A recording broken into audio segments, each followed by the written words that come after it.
السلام عليكم ورحمة الله وبركاته. إن الحمد لله نحمده ونستعينه ونستغفره ونؤمن به ونتوكل عليه ونعوذ بالله من شرور أنفسنا ومن سيئات أعمالنا.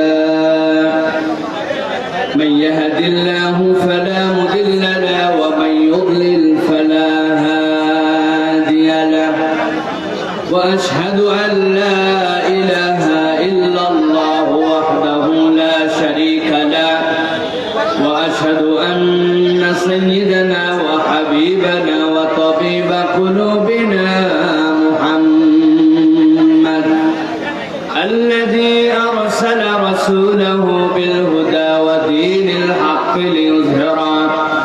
ليظهره على الدين كله وكفى بالله شهيدا.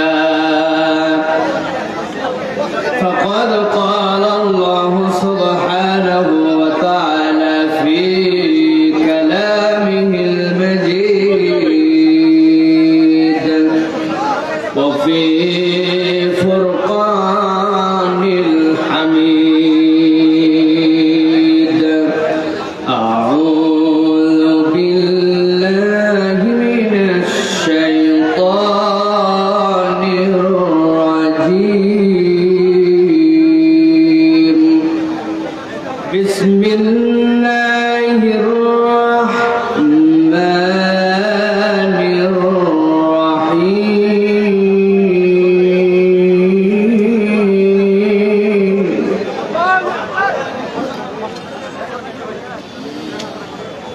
الحمد لله رب العالمين.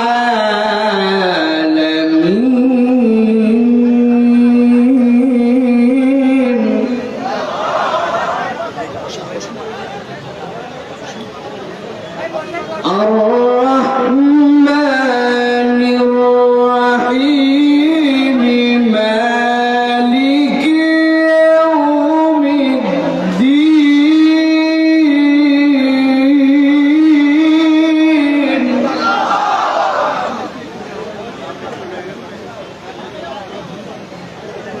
إياك نعبد وإياك نستعين.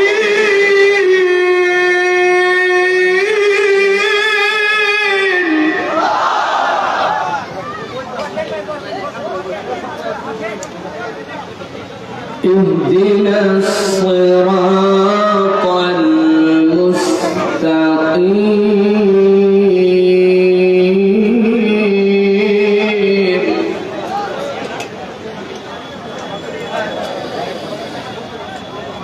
الحمد لله رب العالمين. الرحمن الرحيم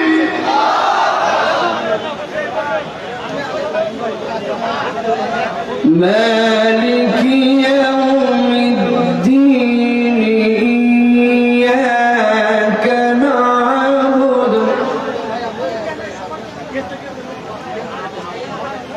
إياك نعبد وإياك نستعين.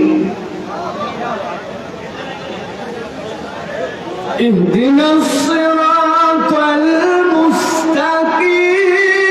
صراط الذين أنعمت عليهم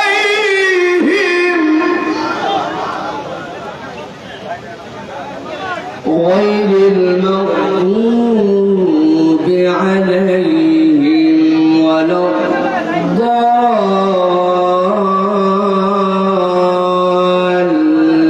الضالين.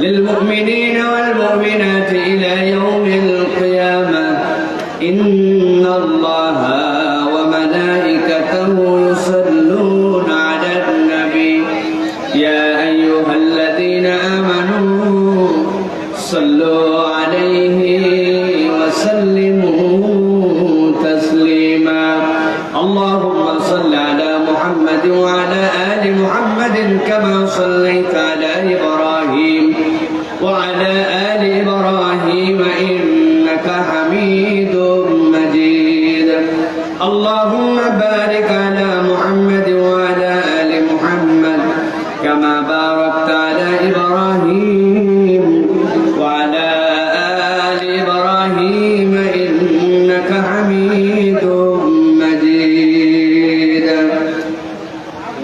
الحمد لله বাংলাদেশের ঐতিহ্যবাহী জেলা গাজীপুরের কাশিমপুরের মাল্টিফ্যাপস লিমিটেডের উদ্যোগে ষষ্ঠ বাৎসরিক তাফসীরুল কোরআন মাহফিলের আজকের এই অধিবেশনের সম্মানিত সুযোগ্য সভাপতি, সম্মানিত প্রধান অতিথি, ব্যবস্থাপনা পরিচালক মাল্টিফ্যাপস গার্মেন্টস লিমিটেডের ডক্টর মেজবা ফারুকী, আজকের মাহফিলের সম্মানিত মেহমানবৃন্দ, আপনাদের সামনে কথা বলবেন ইনশাআল্লাহ শেখ আহমদুল্লাহ হাফিজাহুল্লাহ, কথা বলবেন মুফতি সৈয়দ মুহাম্মদ এনায়েতুল্লাহ আব্বাসী জৈনপুরী হুজুর ইনশাআল্লাহ। সকল মেহমানবৃন্দ সহ আজকের এই মঞ্চে উপবিষ্ট সম্মানিত গণ্যমান্য ব্যক্তিবর্গ, আমার সামনে উপবিষ্ট দিন পিপাসু, কোরআন পিপাসু আমার প্রিয় মুরব্বিয়ানে কেরাম, আমার প্রিয় যুবকেরা, আমার স্নেহের ছোটরা, পর্দার আড়াল থেকে শুনছেন মা এবং বোনেরা, সকলকে একবার সালাম দিয়েছি। আরো একবার এই চমৎকার সন্ধ্যায় আপনাদের কাছে দোয়া করা এবং পাওয়ার আশায় সালাম নিবেদন করি। আসসালামু আলাইকুম ওয়া রাহমাতুল্লাহ। আপনারা ভালো আছেন ভাই? আলহামদুলিল্লাহ। আল্লাহ রাব্বুল আলামিন আমাদেরকে এরকম চমৎকার একটি কোরআনের মাহফিলে হাজির করেছেন। মনে পড়ে এরকম একটি মাহফিলে এই মাঠে মাল্টিফ্যাপসের উদ্যোগে আমরা আরো একদিন খুব আনন্দ চিত্তে এখানে অংশগ্রহণ করেছিলাম, যেদিন আমাদের বাংলাদেশের হাজারো তরুণের নয়নমণি আমাদের প্রিয় ভাই ডক্টর মিজানুর রহমান আজহারি হাফিজাহুল্লাহ এই ময়দানে এই উদ্যোগে এসেছিলেন। মনে আছে সেই দিনের কথা? আজকে আবারও আমরা সেই মঞ্চে হাজির হয়েছি। ভাই সঙ্গত কারণে, পড়ালেখা সহ বিভিন্ন কারণে দেশের বাহিরে অবস্থান করছেন। সেই দিন বেশি দূরে নয়, ইনশাআল্লাহ এই ময়দানে আবারও হয়তোবা মিজান ভাই আসবেন এই ময়দানে, তার মুখ থেকে আমরা কোরআনের কথা শুনবো ইনশাআল্লাহ। আল্লাহর কাছে আমরা দোয়া করি আল্লাহ রাব্বুল আলামিন তিনি সহ সকল আলোচক যারা আছেন, যারা কোরআনের কথা বলেন, তাদেরকে আল্লাহ রাব্বুল আলামিন হেফাজত করেন। বলেন আল্লাহুম্মা আমিন। আমি আপনাদের কাছে এমনি এমনি এগুলি কথা বলি না, বাধ্য হয়ে অনেক সময় বলতে হয়। এই মাঠে আসার সাথে সাথে রাস্তাঘাটে যা দেখা হয়, মানুষজন শুধু একটা কথাই জিজ্ঞাসা করে, মনে করে বোধহয় মিজান ভাইয়ের সাথে আমার পার্সোনাল যোগাযোগ আছে, অথবা হয়তো কোনো কথাবার্তা হয়। উনাদের একই কথা, সাইফুল্লাহ ভাই আপনি ভালো আছেন না খারাপ আছেন, আপনার শরীরটা কেমন, আপনি ওয়াজে কখন আসলেন, কখন উঠবেন না। উনাদের দেখা হলে আমার জিজ্ঞাসা, ভাই মিজানুর আজহারি ভাই কবে আসবে, ভাই কি আসবে না, ভাই কি পৌঁছাবে না, ভাই কি কথা বলবে না। মানুষ যে তাকে কতটুকু ভালোবাসে আমি আপনাদের কাছে বরাবর বলেছি, আবারও বলতে চাই। এই দেশ তার, জন্মস্থান তার, এই দেশ ছেড়ে যাওয়ার মতো তার কোনো ইচ্ছাও নাই, জায়গাও নাই। ইনশাআল্লাহ তার দেশে তিনি ফিরবেন, ঠিক না? কোরআনের কথা তার কাছ থেকে আমরা আবার শুনবো। আল্লাহ যেন সেই পরিবেশ পরিস্থিতিটা অনুকূল করে আমার ভাইকে আবার দ্রুত নিয়ে আসেন, আল্লাহ তৌফিক দেন। বলেন আল্লাহুম্মা আমিন। প্রিয় ভাইয়েরা, আমার সময় বেশি সময় নয়, আমি সংক্ষিপ্ত সময়ে পোস্টারে আপনারা দেখেছেন যে এখানে উল্লেখ করা আছে সূরা ফাতিহা থেকে আমাকে কিছু কথা বলার জন্য এখানে বলা হয়েছে। আমি আপনাদের কাছে সূরা ফাতিহা থেকে মৌলিক কিছু কথাবার্তা বলবো ইনশাআল্লাহ। যেই কথাগুলি বলবো এই কথাগুলি ক্লাসের মতো করে আপনাদের মাথার মধ্যে নিয়ে রাখতে হবে। সাথে সাথে আমাদের প্রিয় ভাই ডক্টর মেজবা ফারুকি ভাই আরেকটা অনুরোধ আছে আমার কাছে, সেইটার জন্য আবার 10-15 মিনিট বলা লাগবে, সেইটা শেষে বলবো।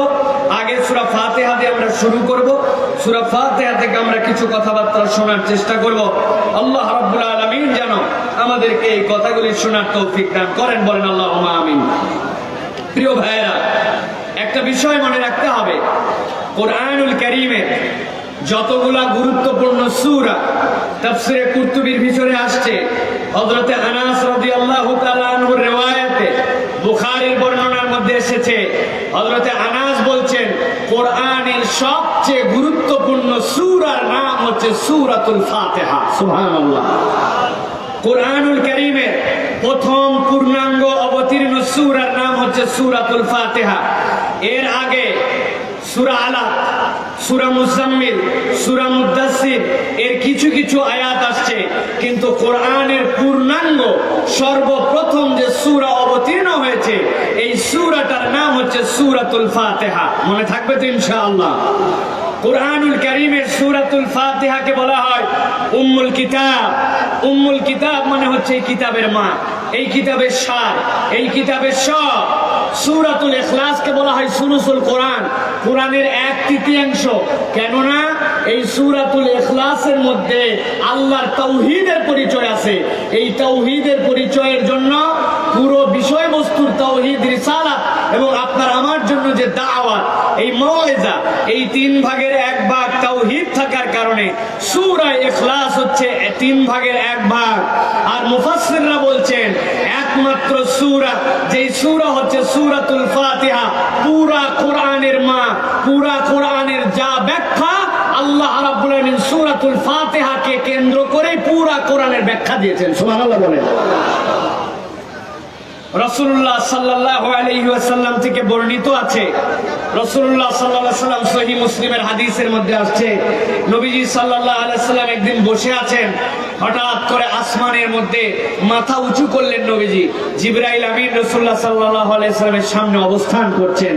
এমন সময় রাসূলুল্লাহ সাল্লাল্লাহু আলাইহি ওয়াসাল্লামকে জিবরাইল বললেন, ইয়া রাসূলুল্লাহ, ইয়া হাবিবাল্লাহ, আজকে আসমানের যে দরজাটা খোলা হয়েছে, আসমান সৃষ্টি করার পরে কিয়ামত পর্যন্ত আল্লাহ রাব্বুল আলামিন এই দরজা কখনো খোলেন নাই, আর কখনো খুলবেনও না। আজকে যে দরজাটা খোলা হয়েছে, ইয়া রাসূলুল্লাহ, এই দরজা খোলার পরে এই দরজা দিয়ে আজকে এমন একজন ফেরেশতা নেমেছেন, তিনি কখনো দুনিয়ায় আসেন নাই, কিয়ামত পর্যন্ত আর আসবেন না। আর আপনার প্রতি আল্লাহ রাব্বুল আলামিন 2টা আলো দিয়ে, এই অভিনব এক দরজা দিয়ে আপনার কাছে 2টা আলো প্রেরণ করেছেন। আল্লাহ রাব্বুল আলামিন সৃষ্টি কুলের শুরু থেকে শেষ পর্যন্ত কোন পয়গম্বরকে, কাউকে এই আলো আর দেন নাই, আর দিবেনও না। এরপরে হযরতে জিবরাইল আমিন বললেন, এই অভিনব এক দরজা দিয়ে, এই এক বিস্ময়কর ফেরেশতা দিয়ে আল্লাহ রাব্বুল আলামিন আপনাকে যে 2টা আলো দিলেন, এর একটা আলো হচ্ছে সূরাতুল ফাতিহা, আরেকটা হচ্ছে সূরা বাকারার শেষ আয়াত। আল্লাহ এই নিয়ামত দিয়ে আপনাকে ধন্য করেছেন। সুবহানাল্লাহ বলেন। প্রিয় ভাইয়েরা, সর্বপ্রথম আমরা যেটা বলতে চাই, ভালো করে খেয়াল করে নেন, সেটি হচ্ছে সূরা ফাতিহার বিষয়বস্তুগুলো 3 ভাগে বিভক্ত। কয় ভাগে? মুখস্থ করে নিয়ে যেতে হবে। কয় ভাগে? 3 ভাগে। একটা হচ্ছে প্রথমাংশ, প্রথম অংশের 3 আয়াত, এখানে আল্লাহ রাব্বুল আলামিনের প্রশংসার কথা বলা হয়েছে। এরপরে মাঝের যে আয়াত, এই মাঝের আয়াতটা প্রশংসা এবং দোয়ার সংমিশ্রণ আছে। আর শেষের অংশের 3টি আয়াত মানুষের পক্ষ থেকে আল্লাহর কাছে দরখাস্ত, এবং এই দরখাস্তটা আল্লাহ কবুল করবেন, এই কবুলিয়াতের নিশ্চয়তা এর মধ্যে আল্লাহ রাব্বুল আলামিন ঢুকাই দিয়ে রেখেছেন। প্রিয় ভাইয়েরা, আল্লাহ রাব্বুল আলামিন বান্দাদেরকে যে নিয়ামতগুলো দিয়েছেন সূরা ফাতিহার মধ্যে, সহিহ মুসলিমের হাদিসের মধ্যে আসছে, আবু হুরায়রা রাদিয়াল্লাহু তাআলা আনহু বলছেন, দুনিয়ার মানুষ যখন সূরা ফাতিহা তেলাওয়াত করে, আল্লাহ রাব্বুল আলামিন এই তেলাওয়াতের সাথে সাথে বান্দাদেরকে আল্লাহ রাব্বুল আলামিন উত্তর দেন। বান্দা যা যা বলে সব পার্টগুলার পার্ট বাই পার্ট আল্লাহ উত্তর দেন। সূরা ফাতিহা এরকম কোন সূরা না আপনি পড়ে গেলেন আর পড়ে গেলেন, আল্লাহ রাব্বুল আলামিন কেবল শুনে গেলেন আর শুনে গেলেন, এরকম নয়।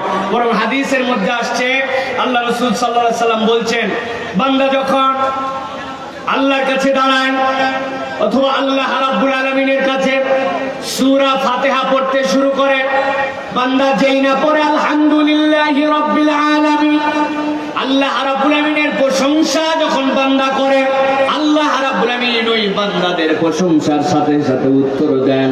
যেই না বান্দা বলে আলহামদুলিল্লাহি রাব্বিল আলামিন, আমার আল্লাহ বান্দাকে বলেন, বান্দা তোর রব বধির নন, তোর রব বোবা নন, কালা নন, বরং আমার বান্দা আমার যে প্রশংসাটা করেছে, আমি আল্লাহ নিজে সাক্ষ্য দিচ্ছি, আমার বান্দা আমার জন্য সর্বোত্তম প্রশংসা করেছে। এরপরে বান্দা যখন বলে আর রহমানির রহিম,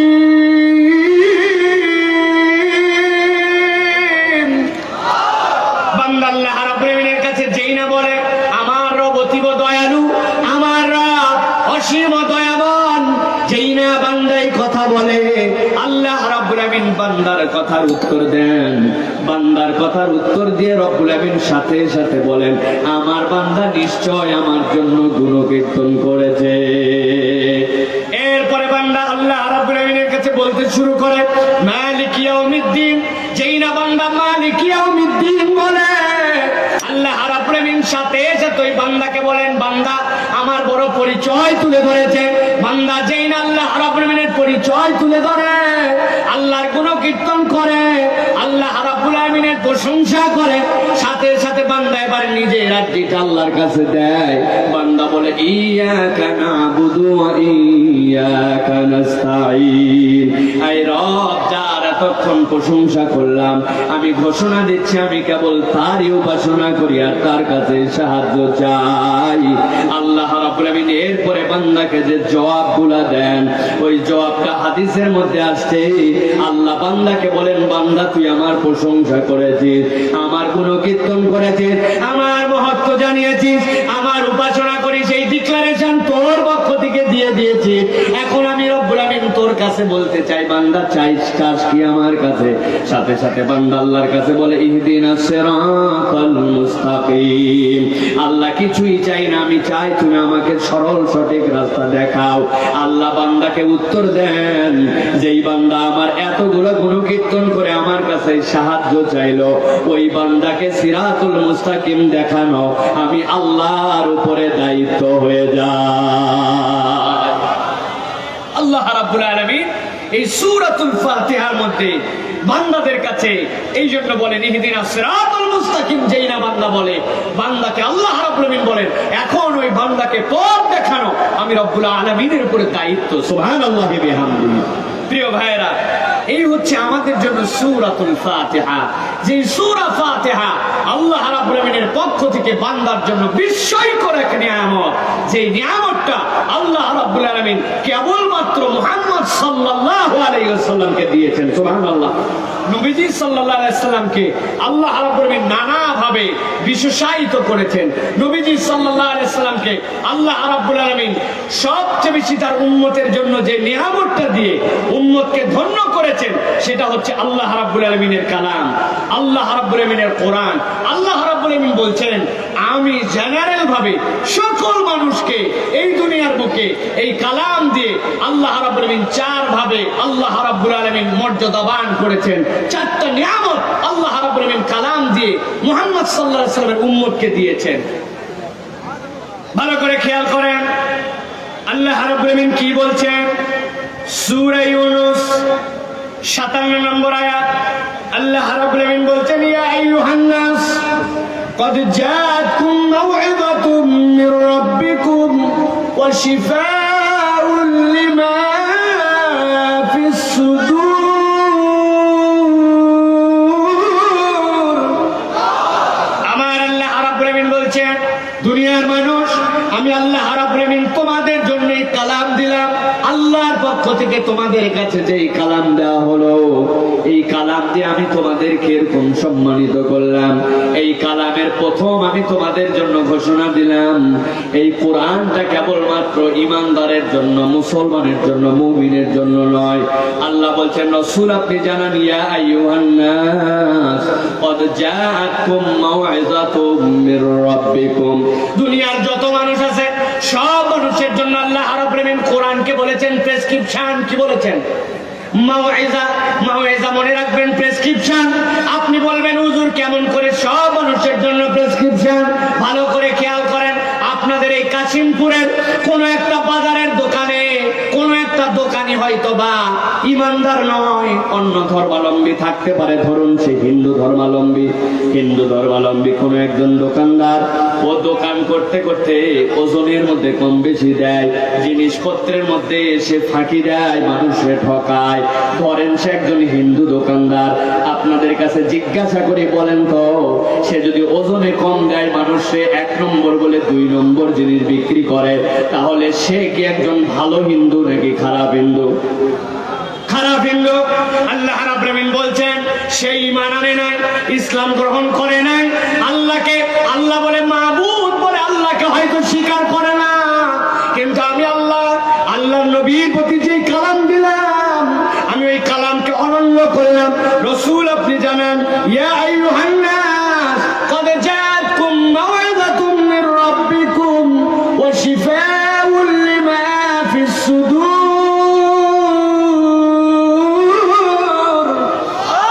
আমি আল্লাহ রাব্বুল আলামিন বললাম, ওই হিন্দুটা যদি একজন আদর্শ ব্যবসায়ী হতে চায়, কোরআনের মধ্যে আমি তার জন্য বলে রাখলাম ওয়াইলুল লিল মুতাফফিফিন।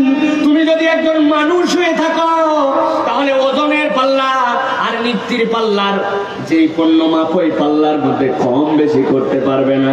আল্লাহ এই জন্য বলছেন দুনিয়ার মানুষ, তুমি যদি একজন আদর্শ হিন্দু হতে চাও, খ্রিস্টানও হতে চাও, ইহুদিও হতে চাও, তুমি যদি কোরআনের কাছে আসো, ন্যূনতম একজন ভালো মানুষ বানানোর জন্য কোরআন তোমাকে প্রেসক্রিপশন করে দিবে। আল্লাহ রাব্বুল আলামিন এরপরে বলছেন এই কোরআনের দ্বিতীয় বৈশিষ্ট্য, ভালো করে খেয়াল করেন। আল্লাহ রাব্বুল আলামিন বলছেন এই কোরআনের দ্বিতীয় বৈশিষ্ট্য, রাসূলুল্লাহ সাল্লাল্লাহু আলাইহি ওয়াসাল্লাম এবং তার উম্মতকে কি পরিমাণ নিয়ামত আল্লাহ দিলেন। আল্লাহ বলছেন 2 নম্বরে এই কোরআনের কাজ হবে তোমাদের কাছে শিফাউল লিমা ফিস সুদূর। দুনিয়ার বুকে মানুষের সব বিষয়ের ডাক্তারি আছে। আপনার কানের প্রবলেম হয়েছে, আপনি এনটির ডাক্তারের কাছে চলে যান। আপনার চামড়ার প্রবলেম হয়েছে, আপনি স্কিনের ডাক্তারের কাছে যান। আপনার যে কোনো সমস্যা ডাক্তার আছে, কিন্তু মানুষের অন্তর বলে একটা জিনিস আল্লাহ রেখেছেন, যেইটাকে আল্লাহ কলব বলেছেন। রসুলকে বলছেন, রসুল আপনি জানাই দেন ওই কলবটা এমন, ওই অন্তরটা তার এমন, ইজা ফাসাদাত ফাসাদাল জাসাদু কুল্লু, ওইটা যদি নষ্ট হয়ে যায় সব নষ্ট, ওইদা সলুহাত সলুহাল জাসাদু কুল্লু, আর যদি ওইটা ঠিক হয়ে যায় তো আল্লাহ বলছেন সব ঠিক। রাসূল আপনি জানেন আলা ওয়াহিয়াল কলব, নিশ্চয় ওইটা তোমাদের জন্য অন্তর। দুনিয়ার মানুষ যদি আল্লাহর কাছে জান্নাতে যাওয়ার জন্য ফিটনেস সার্টিফিকেট পেতে চায়, জান্নাতে যাওয়ার উপযুক্ত নিজেকে করতে চায়, আল্লাহ রাব্বুল আলামিন বলছেন দুনিয়ায় তোমার যা থাকুক না কেন, এইগুলা একটাও তোমার জন্য কাজ দিবে না। কাজ যদি একমাত্র দেয়, তাহলে তোমাকে আল্লাহর জন্য ফিটনেস নিয়ে আসতে হবে জান্নাতের জন্য, সেটা তোমার অন্তরকে পরিশুদ্ধ করে আল্লাহর কাছে আসতে হবে। দুনিয়ার মানুষের অনেক কিছু আছে, আল্লাহ বলছেন একটাও কিন্তু কিয়ামতের দিনে কাজ দিবে না। আল্লাহ কোরআনুল কারীমের মধ্যে বলে দিয়েছেন এই জন্য। আল্লাহ রাব্বুল আলামিন বলছেন কোরআনের মধ্যে, ইয়াউমা লা ইয়ানফাউ মালু ওয়ালা বানুন ইল্লা মান আতাল্লাহ বিকলবিন সালিম। ও দুনিয়ার মানুষ, তোমার টাকা পয়সা ধন দৌলত যা আছে সেইগুলা দুনিয়া পর্যন্ত শেষ। ওই পরকালে যাওয়ার পরে যদি তোমার আল্লাহর কাছে জান্নাতের ফিটনেস পেতে চাও, আল্লাহর কাছে যদি জান্নাতে যাওয়ার মতো তোমাকে প্রিপেয়ার করতে চাও, আমি আল্লাহ বলে দিলাম এই কোরআন লাগবে। আর এই কোরআন দিয়ে তোমার অন্তরকে বিশুদ্ধ করে আসতে হবে। যদি তোমার অন্তর বিশুদ্ধ করে আসতে পারো, তবেই কেবল আল্লাহর জান্নাতে যাওয়ার উপযুক্ত তুমি হতে পারবে। ঠিক না? একটা উদাহরণ দেই, ভালো করে মনে করেন। আপনাদের এই গাজীপুরের একটা ছেলে অনার্সে ফার্স্ট ক্লাস পেয়েছে, মাস্টার্সেও ফার্স্ট ক্লাস, 6 ফিট হাইট, দেখতে শুনতে খুবই ফর্সা, আদর্শ শরীর, বাপ টাপ সব সহ বংশ ভালো, কোনোদিন কোনো ফৌজদারি কেসের মধ্যে কোনোদিন তার নাম নাই, চমৎকার দেখতে গরম। বাংলাদেশ সেনাবাহিনীর পক্ষ থেকে সেকেন্ড লেফটেন্যান্ট কমিশন র্যাঙ্কে একজন লোক নেবে ঘোষণা হয়েছে। কমিশন র্যাঙ্কে লোক নেওয়া হবে। সেনাবাহিনীর আবেদন যা যা রিকোয়ারমেন্ট আছে সবগুলো দেখো, ওই ছেলেটা জমা দিছে। ফার্স্ট ক্লাস, 6 ফিট হাইট, দেখতে ফর্সা, ফৌজদারি কোনো কেস নাই, সবগুলা মিলায়া এখন যখন ফিটনেস সার্টিফিকেটের জন্য দাঁড়ায় গেছে, দাঁড়ানোর পরে যখন ডাক্তাররা এসে মেডিকেল চেক আপ করছে, হঠাৎ করে ওই ছেলেটাকে বলছে হাতটা সোজা করো। তো হাতটা যেই না সোজা করছে, বাম হাতের মাথার দিকটা এরকম বাঁকা, প্যারালাইসিস বা পঙ্গু বা জন্মের থেকে হয়ে হাতটা এরকম বাঁকা হয়ে আছে। বলেন তো আপনাদের জানা থাকলে একটু উত্তর দিয়া। ওই ছেলে ফার্স্ট ক্লাস, ওই ছেলে 6 ফিট হাইট, দেখতে ফর্সা, দেখতে অসাধারণ, কিন্তু হাত যদি এইটুকু বাঁকা থাকে, ওই ছেলেটাকে কি সেনাবাহিনীতে নিবে? নিবে? ওর তো সব আছে কিন্তু কাজ দিল না কেন? আল্লাহ রাব্বুল আমিন বলছেন, ও দুনিয়ার মানুষ, তোমার টাকা আছে, তোমার পয়সা আছে, তোমার ক্ষমতা আছে, তোমার দাপট আছে, কিন্তু আমি রাব্বুল আমিন বললাম, ইয়াউমা লা ইয়ানফাউ মালুন ওয়ালা বানুন ইল্লা মান আতাল্লাহা বিকলবিন সালিম।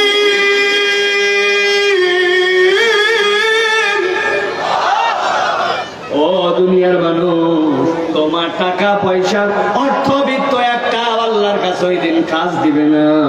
যদি আল্লাহর কাছে কাজ দেয় কিছু, আল্লাহ বলছেন মুসলমান হয়ে তোমার অন্তরকে পরিশুদ্ধ করে আসো। অন্তরকে পরিশুদ্ধ করে আসতে পারলেই কেবলমাত্র আল্লাহ রাব্বুল আমিনের কাছে জান্নাতের ফিটনেস সার্টিফিকেট পাওয়া যাবে। আল্লাহু আকবার। কোরআনের প্রথমেই দুইটা কাজ। আমরা সূরা ফাতিহার আলোচনার মধ্যে আছি। সূরা ফাতিহা হচ্ছে উম্মুল কিতাব, কোরআনের মা। কোরআন এখান থেকে সব বলছে কোরআনের মধ্যে কি আছে। এরপরে আল্লাহ রাব্বুল আমিন বলছেন, রাসূল আপনার উম্মতের কাছে এবার জানান। এই দুইটা নিয়ামত তো জেনারেল, তবে এই দুইটা নিয়ামতের সাথে সাথে এই উম্মতের স্পেশাল কতগুলো বান্দা আল্লাহর কাছে থাকবে। ওই স্পেশাল বান্দাগুলোর জন্য আল্লাহ রাব্বুল আমিন আরো দুইটা নিয়ামত দিবেন। কয়টা নিয়ামত? কথা বলেন, কয়টা? লোক কারা স্পেশাল? স্পেশাল যারা আল্লাহর লোক। বলেন তো ভাই, স্পেশাল লোকের সংজ্ঞা কি? দেখতে কেমন? মুখে বড় বড় দাড়ি, জামা ধবধবা সাদা, তাই তো? মাথার মধ্যে রিমাল দেওয়া, লক্ষ লক্ষ টাকার মালিক, 5টা 7টা সন্তান আছে যার। স্পেশাল লোক কাকে বলে? এইগুলো একটাও নয়। স্পেশাল লোকের সংজ্ঞা আল্লাহ কোরআনে নিজেই দিচ্ছেন, খেয়াল করেন। আল্লাহ রাব্বুল আমিন বলছেন, রাসূল আপনি যান, যাওয়ার পরে আপনি আপনার উম্মতের কাছে একটা জিজ্ঞাসা করেন।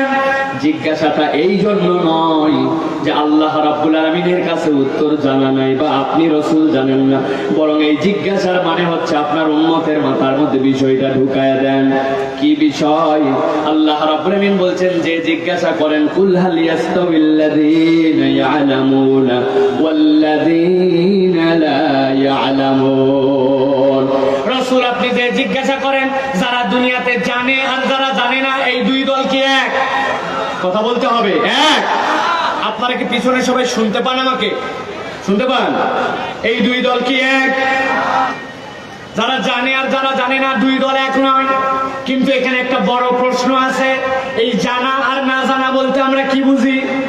দুনিয়ায় তো এরকম আমরা অনেক মানুষ দেখতে পাই যারা দুনিয়ার বুকে বিশাল বড় পণ্ডিত, পিএইচডি ডিগ্রি অর্জন করছে, অ্যাপ্লাইড কেমিস্ট্রি ডিগ্রি আছে, অ্যাপ্লাইড ফিজিক্স ডিগ্রি আছে, বড় ইঞ্জিনিয়ার, বড় বেশি পণ্ডিত, বিশাল বড় ডাক্তার। এইগুলা কি জানা আর না জানার মানদণ্ড নাকি? আল্লাহ রাসূলকে দিয়ে বলছেন, না না না, এইগুলা জানা বা না জানার মানদণ্ড নয়। জানা বা না জানার মানদণ্ডটা আপনাকে বুঝতে হলে কোরআন থেকে আপনাকে এইটার জ্ঞান নিতে হবে। আল্লাহ মূলত বোঝাতে চান, এই দুনিয়াতে জানা আর না জানা পুরা পৃথিবীর মানুষগুলা মৌলিকভাবে দুইটা দলে বিভক্ত। দল কয়টা? দল কয়টা? পার্টি হচ্ছে দুইটা। একটা পার্টির নাম হচ্ছে অজ্ঞান পার্টি। কি পার্টি?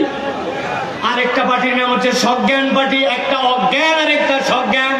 গাজীপুরের লোক অজ্ঞান পার্টি খুব ভালো করে চেনে, ঠিক না? পকেটের মধ্যে মলম রাখে, রাখার পরে যেখানেই দেখে ভালো ভালো টাকাওয়ালা লোক, ব্যাপারী, বোঝা যাচ্ছে পকেটে টাকা আছে, পিছে পিছে লেগে গেল। লেগে যাওয়ার পরে আস্তে করে তার সাথে হয়তো একই বাসে উঠছে, 4টা কলা নিয়ে উঠছে। ওঠার পরে এবার বলতেছে, পাশের সিটেই বসছে, মুরব্বী একটা কলা খান, বলেন আমি খাবো না। বলে আপনি না খেলে তো আমারও খাওয়া হবে না। বলে কেন?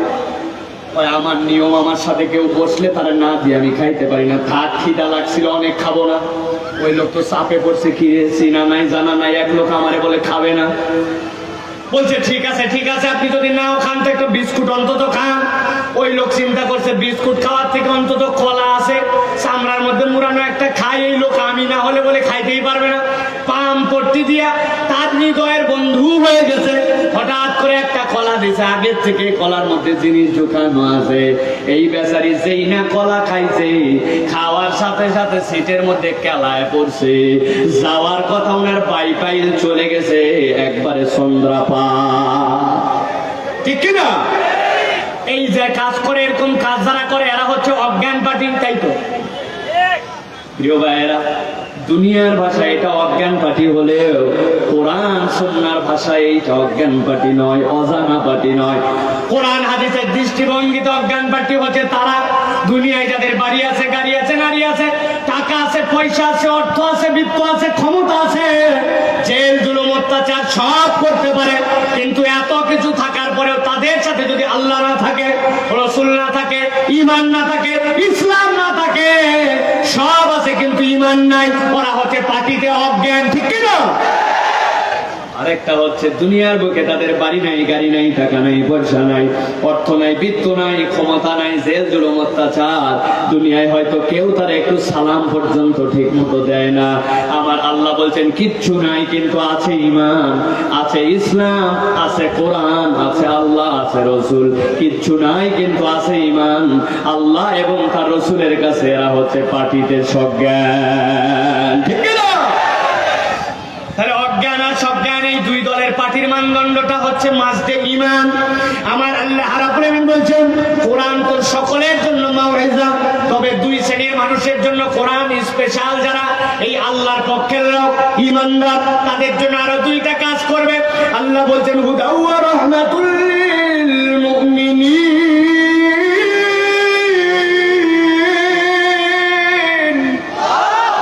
আমি আল্লাহ রাব্বুল আলামিন বললাম তাদের জন্য দুইটা স্পেশাল কাজ। একটা হচ্ছে এই মানুষগুলোর জন্য কোরআন হচ্ছে হুদা। হুদা মানে কি? হুদা মানে হচ্ছে, ভালো করে খেয়াল করেন, সূরা ফাতিহার মধ্যে আলহামদুলিল্লাহি রাব্বিল আলামিন বললাম, আর রহমানির রহিম বললাম, মালিকি ইয়াউমিদ্দিন বললাম, ইয়াকা না'বুদু ওয়া ইয়াকা নাস্তাঈন বললাম। এবার আল্লাহর কাছে বলছি, আল্লাহ ইহদিনাস সিরাতাল মুস্তাকিম, আল্লাহ আপনি আমাকে হেদায়েতের রাস্তা দেখান। আল্লাহ বলছেন কোরআন দিয়ে তোমাকে ব্যাখ্যা করে বললাম, তুমি যদি আমার স্পেশাল বান্দা, ঈমানদার, সজ্ঞান পার্টির মেম্বার হও, কোরআন তোমার জন্য হচ্ছে হুদা ওয়া রাহমাতুল লিল মুমিনিন। এই হুদা মানে হচ্ছে আপনাকে এমন একটা পথ কোরআন দেখাবে, যেই পথটাতে আপনি একবার উঠবেন, উঠার পরে এই পথ নিজেই তার গন্তব্য শেষ করবে জান্নাতুল ফেরদাউসে। কোরআনের কাছে একবার যদি কেউ আসে, আমার আল্লাহ বললেন আমি গ্যারান্টার হলাম, একবার কোরআন বললে আমি তাকে জান্নাতুল ফেরদাউসে নিয়ে যেয়ে নামায় দিব। হুদার আরেকটা ব্যাখ্যা মাথার মধ্যে রাখেন। আপনি যখন আল্লাহর কাছে বলেন ইহদিনাস সিরাতাল মুস্তাকিম, আল্লাহ আপনাকে সিরাতুল মুস্তাকিমের পথ দেখান। হুদা মানে হচ্ছে আপনার জন্য এমন একটা আলোকবর্তিকার পথ।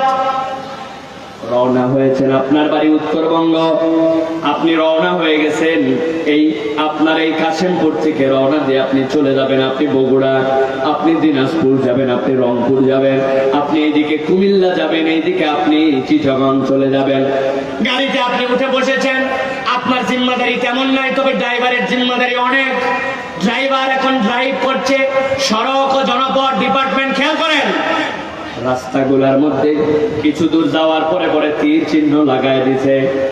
তিন কোণে একটা বক্স, আলো পড়লে সাথে সাথে জ্বলে উঠে, এই দিকে চিহ্ন দেওয়া, তিনটা চিহ্ন। ড্রাইভার সাথে সাথে বুঝে রাস্তা সামনের থেকে আস্তে করে বামের দিকে বাঁকা হয়েছে। কিছু দূর যাওয়ার পরে আবার চিহ্ন দেওয়া আছে, ডান দিকে আরো দেওয়া আছে। ড্রাইভার বুঝতে পারে সোজা চালায় গেলে বিপদ, আমার এখন সামনে দিয়ে ডানে যাওয়া লাগবে। কিছু দূর যাওয়ার পরে তিন চিহ্নের কোন তিন কোণা করে দিয়া ওর মধ্যে কোন কালো একটা উঁচু করে দিছে, মানে সামনে স্পিড ব্রেকার আছে, সামনে মানুষ পারাপারের জন্য রাস্তা আছে, সামনে যাওয়ার পরে সরু ব্রিজ আছে, চিকন করে ব্রিজের মধ্যে আঁকায় টান টান করে দিছে যাতে করে আপনি যাওয়ার পরে সামনে বিপদের মধ্যে না পড়েন। এক ড্রাইভার নাকি অ্যাক্সিডেন্ট করছে, ওরা জিজ্ঞাসা করছে তুই অ্যাক্সিডেন্ট করলি কেমনে? কয়ে আমারে বলছে কখনো পারাপারি করবি না, সামনে যারে পাবি সাইড দিয়ে দিবি। প্রথমে ভ্যান আলারে সাইড দিছি, এরপরে সিএনজি আলারে সাইড দিছি, এরপরে একটা মাইক্রো পাইছে সাইড দিছি, এরপরে বাস সাইড দিছি, সামনের পরে একটা ব্রিজ পাইছি এটারেও সাইড দিছি। ব্রিজ যদি সাইড দেয় ওর কি বাঁচার উপায় আছে? তাহলে আপনার জন্য গাইডেন্স দেওয়া আছে। আমার আল্লাহ রাব্বুল আলামিন বলছেন বান্দা ভালো করে মাথায় রাখো, তোমার রাস্তায় ড্রাইভার চলার জন্য তার গতি তো ঠিকই ছিল, জোরেও টানতে পারে, কিন্তু সামনে যদি স্পিড ব্রেকার থাকে তাহলে ধীরে করা লাগবে। ডানের দিকে মোড় থাকলে ডানে যেতে হবে, বামের দিকে মোড় থাকলে বামে যেতে হবে। আমার কাছে বান্দা যখন বলে ইহদিনাস সিরাতাল মুস্তাকিম, আমি বান্দাকে বললাম বান্দা কোরআনের কাছে আয়, হুদা ওয়া রাহমাতুল লিল মুমিনিন।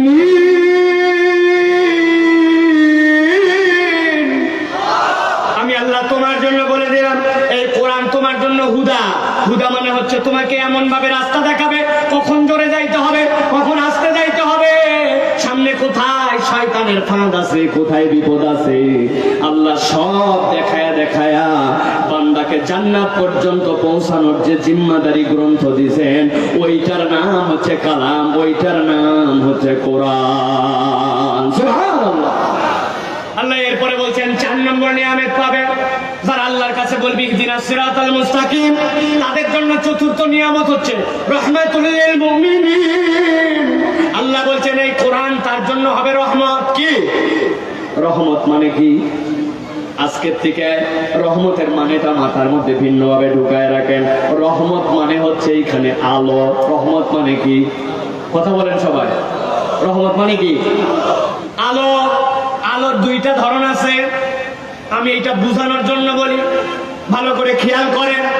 আগে যারা আমরা গ্রামের দেশে বিভিন্ন জায়গায় আমাদের বাড়িঘর ছিল, এখন আধুনিক ইলেকট্রিসিটি সিস্টেম এবং ম্যানেজমেন্ট আসার কারণে এই জিনিসটা একটু কমে গেছে, কিন্তু আগে মেন সুইচের পাশে আমাদের প্রত্যেকের বাড়িতে একটা কাট আউট থাকতো। বাবার মুরব্বীরা কাট আউট থাকতো না একটা বাড়িতে? হঠাৎ করে ধরছেন কারেন্ট চলে গেছে, দৌড় দিয়ে সবার আগে যায় কাট আউটের কাছে, দেখ তো কাট আউটের কি অবস্থা। কাট আউট টান নিচে দেওয়ার পরে দেখে ভিতরে তার নাই, এপারে ওপারে মিল নাই, সাথে সাথে দাঁত দিয়ে ছিলে তার প্যাঁচ দিয়ে আবার কাট আউট লাগানো লাগে। কথা বলেন ঠিক না? এখন কাট আউট দিয়ে লাগাবেন, ওইটা তো সাংঘাতিক, যদি নখ চলে যায় তো বিপদ আছে। ব্যাটারে ডাক দিচ্ছে দিকায় ধর তো বাবা, এই জায়গায় টর্চ, সুন্দর করে ছোটা ছোটা টর্চ ধরে থাকবি। ব্যাটা এসে সুন্দর করে টর্চ ধরে আছে, বাপ কাট আউট লাগাতে গেছে, আল্লাহর কি কাম, বাম পকেটে ছেলের মোবাইল, হঠাৎ করে মোবাইলে একটা কল আসছে, যেই না কল আসছে সাথে সাথে কলের দিকে খেয়াল করতে যায় হাতের টর্চ একটু সরে গেছে, যেই না সরে গেছে বাপ তো ধরবে কাট আউট লাগাবে, বিদ্যুতের কত পাওয়ার, হাত যদি লাগে বিপদ, টর্চ সরার সাথে সাথে বাপ তো চেটে গেছে, ঠিক করলাম। ছেলে তো ঘাবড়ায় গেছে, আরে আমার টর্চ নিশ্চয় অন্যদিকে ফোকাস চলে গেছে, সাথে সাথে আবার ফোকাস ঠিক করছে, কিন্তু বাপ যে ঝাড়ি দিছে, এই ঝাড়ি খাই এখন হাত কাঁপে একটু একটু। বাপ বলছে বেকুব কোথাকার, খাস নাই নাকি কিছু, ঠিকঠাক মতো আলো ধর। টর্চ লাইট এরকম করে ধরা হয় একটা পদ্ধতি। আরেকটা টর্চ আছে, আপনারা দেখেছেন যারা কখনো দাঁতের ডাক্তারের কাছে গেছেন, কানের ডাক্তারের কাছে গেছেন, অপারেশন থিয়েটারের মধ্যে গেছেন, ডাক্তারের কপালের মধ্যে একটা বেল্ট লাগানো থাকে, ওই বেল্টের সামনে এই বরাবর একটা টর্চ লাইট লাগানো থাকে। ডাক্তারের টর্চ লাইট ধরার জন্য কোনো লোক লাগে না, ডাক্তারের চোখ যেখানে, ফোকাস যেখানে, ওই টর্চের আলোটা সেখানেই পড়ে। এরকম টর্চ কি আপনারা দেখছেন নাকি? আবার আল্লাহ রাব্বুল আলামিন বলছেন ভালো করে বোঝো, আমার কাছে ফরিয়াদ দিছো ইহদিনাস সিরাতাল মুস্তাকিম,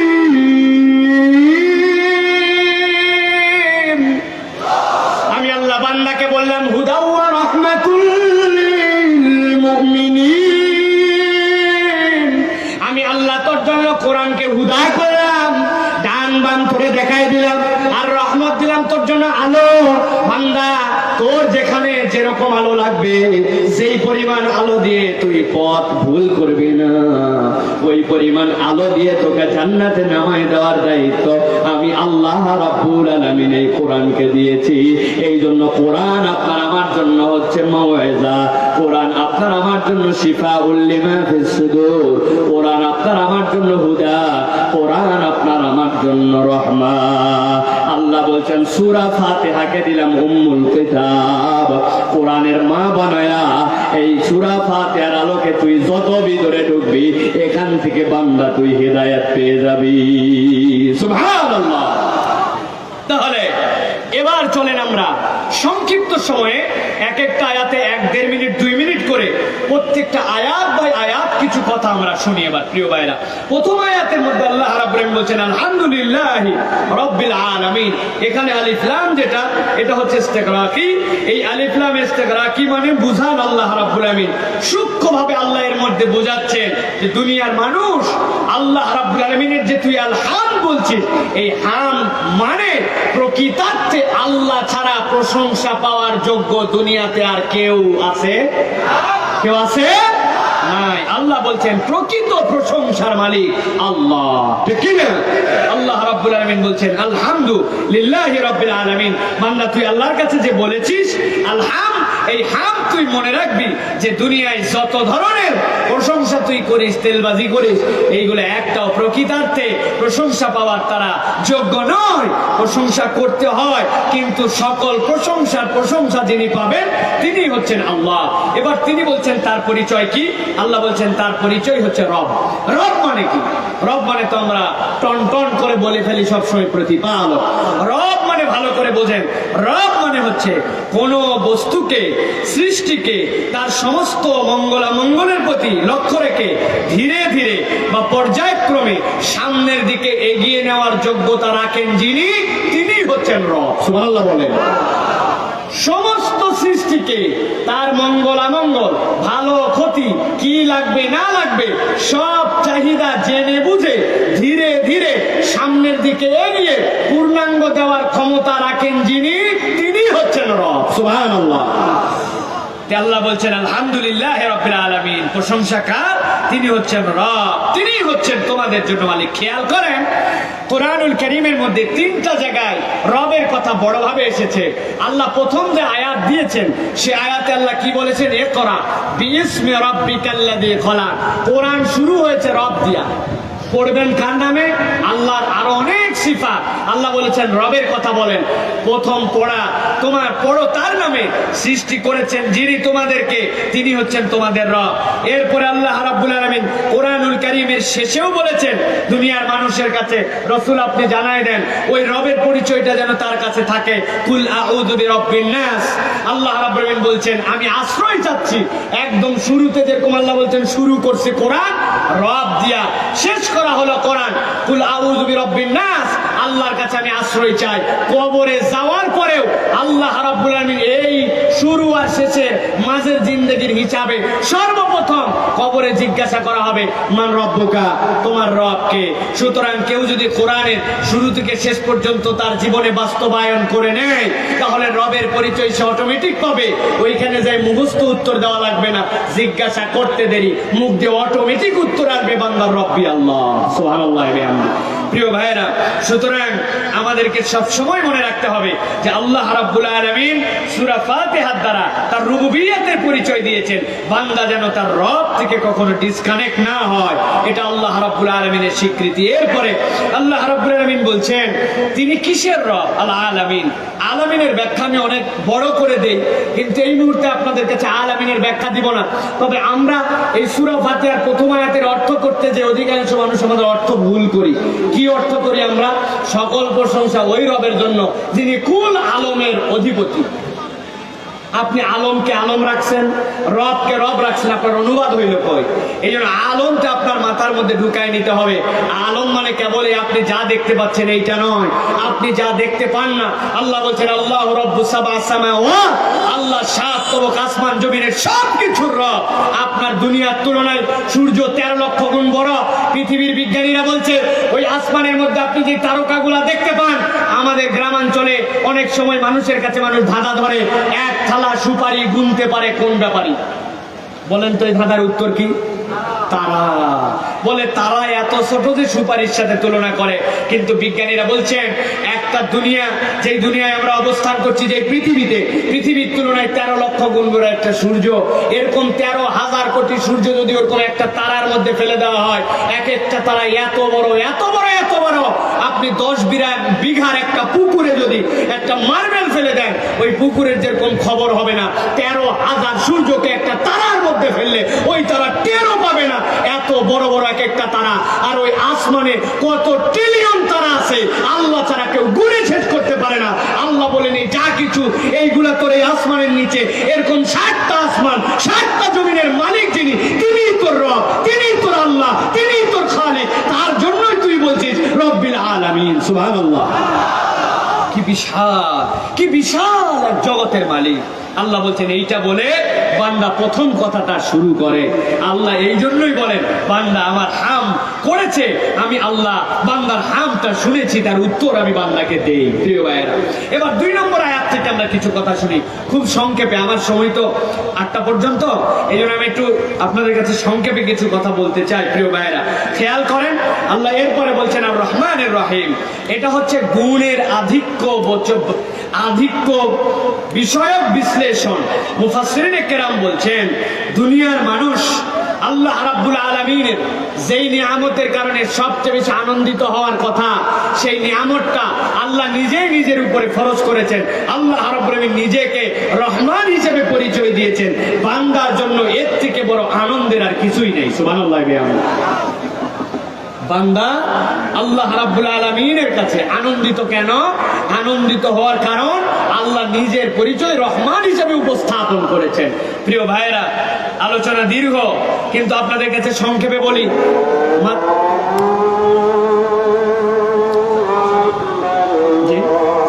এখানে আযান হবে না? আলহামদুলিল্লাহ, আমাদের এখানেও আযান হবে ইনশাআল্লাহ।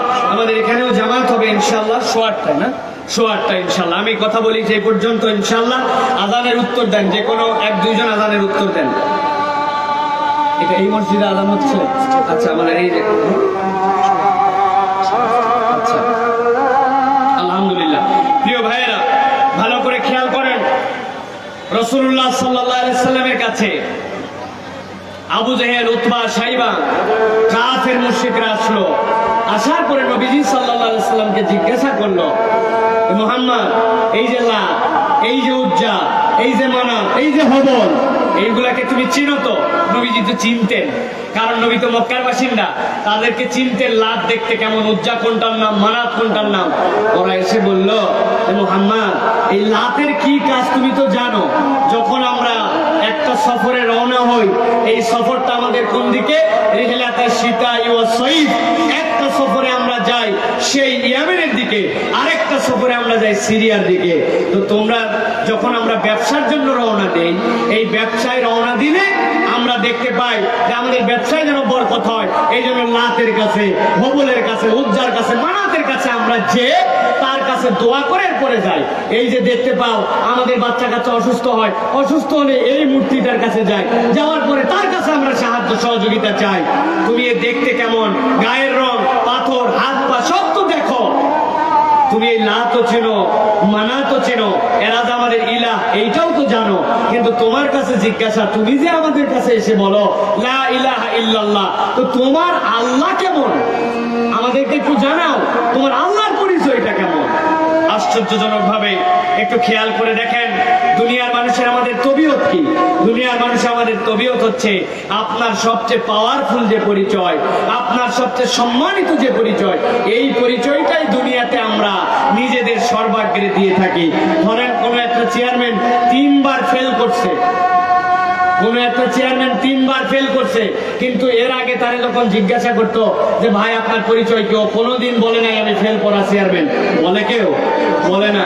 কিন্তু একবার যদি 5 ভোটে জিতে যায় তো এরপরের থেকে তার 1000 পরিচয় থাকলেও চেয়ারম্যান সাহেব নিজের পরিচয় দেয় যে আমি হচ্ছে চেয়ারম্যান, আমার পরিচয় হচ্ছে এটা। কোনো সমস্যা নেই, কোনো সমস্যা নেই। প্রিয় ভাইয়েরা, দুনিয়ার মানুষের ফিতরাত হচ্ছে এটা, তার সবচেয়ে বড় পরিচয়টা সে দুনিয়ার মানুষের কাছে উপস্থাপন করে। অথচ ওই চেয়ারম্যান যে নিজেকে চেয়ারম্যান বলছে, তার হয়তো কোনো ব্যবসা আছে, তার হয়তো বাচ্চা কাচ্চা আছে, অমুকের বাপ বলতে পারতো, অমুকের স্বামী বলতে পারতো, অমুকের সন্তান বলতে পারতো, কিন্তু মানুষ এই পরিচয়টা দেয় না।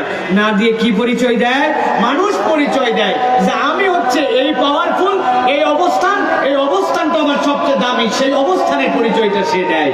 এই কথাগুলি এই জন্যই বলছি প্রিয় ভাইরা, যখন কাফের মুশরিকেরা আল্লাহর কাছে, আল্লাহর নবীর কাছে এসে আল্লাহর পরিচয় জানতে চাইলো, দেখেন আল্লাহর পরিচয় আছে কাহার, আল্লাহর পরিচয় আছে রাজ্জাক, আল্লাহর পরিচয় আছে ওয়াহাব, আল্লাহর পরিচয় আছে আজিজ, আল্লাহর পরিচয় আছে যুল জালালি ওয়াল ইকরাম। কত দাপটের পরিচয়!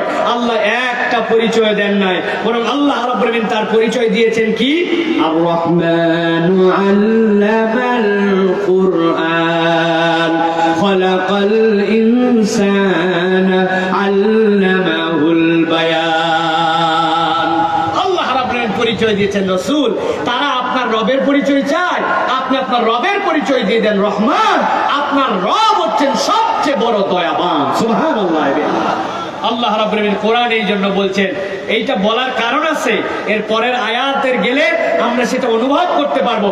আল্লাহ বললেন, প্রশংসা করেছে আল্লাহ যিনি তাবৎ জগতের রব, এরপরে তার পরিচয় হচ্ছে রহমান, তিনি হচ্ছেন রহিম। আল্লাহ বুঝাতে চান, এরপরে তুই না পরিচয় দিচ্ছিস তোর রবে মালিক ইয়াউমিদ্দিন। মালিক মানে হচ্ছে অধিপতি, মালিক মানে যিনি পরিবর্তন করার যোগ্যতা রাখেন। মালিক ইয়াউমিদ্দিন মানে পরকাল দিবসের মালিক। আল্লাহ রাব্বুল আলামিন বুঝাতে চান, পরকাল দিবসটা বড় ভয়াবহ দিবস। দুনিয়ার তুলনায় 50,000 বছরে এক একটা দিবসের ডিউরেশন হবে, এরকম ভয়াবহ এক দিবস। ওই দিবসের পরিচয় আল্লাহ দিচ্ছেন, সেই দিবসের অধিপতি যিনি, ওই দিবসের পরিচয় পেয়ে বান্দা ভয় পাস না। ওই দিবসের পরিচয়, ওই দিবসে যিনি বিচার করবেন তিনি বিচারক হিসাবে নিজের পরিচয় আগে দিয়েছেন রহমান। কেউ যদি আল্লাহ রহমানের গোলাম কেবল হতে পারে, আল্লাহ বলছেন ওই দিবসেও তার জন্য ভয় নাই। সুবহানাল্লাহ। সূরা ফাতিহা এই জন্য আপনার আমার জন্য প্রত্যেকটা পরতের মধ্যে আল্লাহ রাব্বুল আলামিন আপনার আমার জন্য বড় বেশি তথ্যগুলোকে ঢুকাই দিয়ে রেখেছেন। প্রিয় ভাইরা, এরপরে আমরা যদি দেখতে চাই যে প্রথম অংশটা যখন শেষ হয়, এরপর আল্লাহ রাব্বুল আলামিন দ্বিতীয় অংশ সূরা ফাতিহার যেটা আপনার আমার জন্য রেখেছেন, সেই অংশটার মধ্যে এরপরে বান্দা আল্লাহর কাছে বলছে, আল্লাহ ইয়্যাকা না'বুদু ওয়া ইয়্যাকা নাস্তাইন। আল্লাহ, আমরা কেবল আপনারই উপাসনা করি আর আপনার কাছেই কেবল আমরা সাহায্য চাই। প্রিয় যুবক, প্রিয় তরুণ, একটা উদাহরণ আপনাদের কাছে দেই, সারা জীবন মাথার মধ্যে এটা ঢুকায় রাখবেন এবং খুব সহজ। আপনাদের যাদের অ্যান্ড্রয়েড ফোন আছে, এই অ্যান্ড্রয়েড ফোনওয়ালা যারা, তারা একটু হাত উঁচু করেন, হাত তোলেন, তুলছেন সবাই? এইগুলো অ্যান্ড্রয়েড ফোনওয়ালা, হাত নামান। এবার অ্যান্ড্রয়েড ফোনের একটা অপশন দিয়ে সূরা ফাতিহার এই বর্ণনাটা মাথার মধ্যে গেঁথে নিয়ে রাখবেন। আমাদের যাদের অ্যান্ড্রয়েড ফোন আছে, অ্যান্ড্রয়েড ফোনের মধ্যে আমাদের জন্য একটা অপশন আছে, সেই অপশনটা হচ্ছে গুগল। এই গুগল দিয়ে আমরা লোকেশন ট্র্যাক করে আমরা যে কোনো জায়গায় যাওয়ার মতো একটা পথ নির্দেশনা পাই কিনা? ভালো করে খেয়াল করেন। আপনি আপনার ইন্টারনেট অন করেছেন, এরপর আপনি গুগলের মধ্যে ঢুকেছেন, লোকেশন আপনার যেটা সেইটা আপনি অন করে দিয়েছেন, দেওয়ার পরে আপনি সাথে সাথে ক্লিক করা মাত্র গুগল আপনার সামনে চলে আসছে। আসার পরে প্রথম আপনাকে কি বলে? প্রথম আপনাকে বলে যে আপনি লোকেশনটা অন করে আপনি কোন জায়গায় আছেন আপনি প্রথমে জানাই দেন। সূরা ফাতিহা আপনার আমার জন্য আল্লাহ রাব্বুল আলামিনের কাছে বড় একটা নিবেদন। আল্লাহর কাছে আপনি ফাতিহাতুল কিতাব কোরআন খুলেছেন, খোলার সাথে সাথে আল্লাহকে বলেছেন, আমার ডিভাইস, আমি যা আমাকে যে সৃষ্টি করেছো তার একটা মৌলিক জিনিস তোমার কাছে পরিচয় দেই। আল্লাহ, আমি সূরা ফাতিহার সাথে আছি, আলহামদুলিল্লাহি রাব্বিল আলামিন আর রহমানির রহিম মালিক ইয়াউমিদ্দিন। আমার এইটা হচ্ছে মৌলিক কার্যক্রম। আল্লাহ, এখন আমি আপনার কাছে জানাতে চাই যে আমি কোন অবস্থানে আছি। বান্দা আল্লাহর কাছে বলে ইয়াকা না'বুদু ওয়া ইয়াকা নাস্তাইন, আল্লাহ আমি কেবল তোমারই উপাসনা করি এবং তোমার কাছে কেবল সাহায্য চাই। এইটা হচ্ছে বান্দার আল্লাহর কাছে জানায় দেওয়া যে আল্লাহ আমার অবস্থানের জায়গাটা কোথায়। আল্লাহ এখন বলেন বান্দা তুই যেতে চাস কোথায়, সাথে সাথে আল্লাহ রাব্বুল আমিনের কাছে বান্দা বলে ইহদিনাস সিরাতাল মুস্তাকিম, আল্লাহ আমার ডেস্টিনেশনটা হচ্ছে ইহদিনাস সিরাতাল মুস্তাকিম। কোথায় যেতে চাই? আমি যেতে চাই সরল সঠিক রাস্তায়, যেই রাস্তাটা সরল সঠিক আল্লাহ। তবে তোমার কাছে বলতে চাই আমি এখান থেকে চলে যাব রংপুর, এখান থেকে চলে যাব চিটাগাং, এখান থেকে যাব কক্সবাজার, যাওয়ার জন্য অনেকগুলো রাস্তা আছে।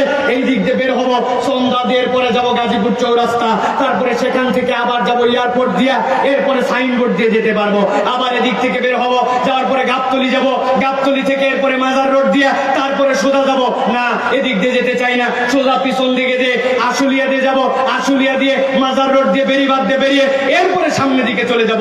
রাস্তা অনেকগুলা আছে আল্লাহ, কিন্তু আমি তোমার কাছে বলতে চাই, প্রথমে তোমার কাছে ডেস্টিনেশন জানাইছি আল্লাহ, তোমার কাছে আমার অবস্থান জানাইছি আল্লাহ, আমি কোথায় যাব তাও তোমার কাছে বলেছি। তবে তোমার কাছে বলতে চাই আল্লাহ আমি যেখানেই যেতে চাই রাস্তা যে কোনটা ভালো এইটা তো আমার জানা নাই আল্লাহ, এই জন্য তোমার কাছে ফরিয়াদ দিলাম সিরাতাল্লাযীনা আনআমতা আলাইহিম, যেমন তেমন রাস্তায় আমি যেতে চাই না, যেই রাস্তাতে চলে তোমার প্রিয় মানুষেরা, পয়গম্বরেরা, সাহাবায়ে কেরামেরা, তোমার যারা অনুগ্রহ প্রাপ্ত তারা যেই রাস্তাতে চলে সফল কাম হয়েছে, এরকম একটা রাস্তাতে তুমি আমাকে নিয়ে যাও।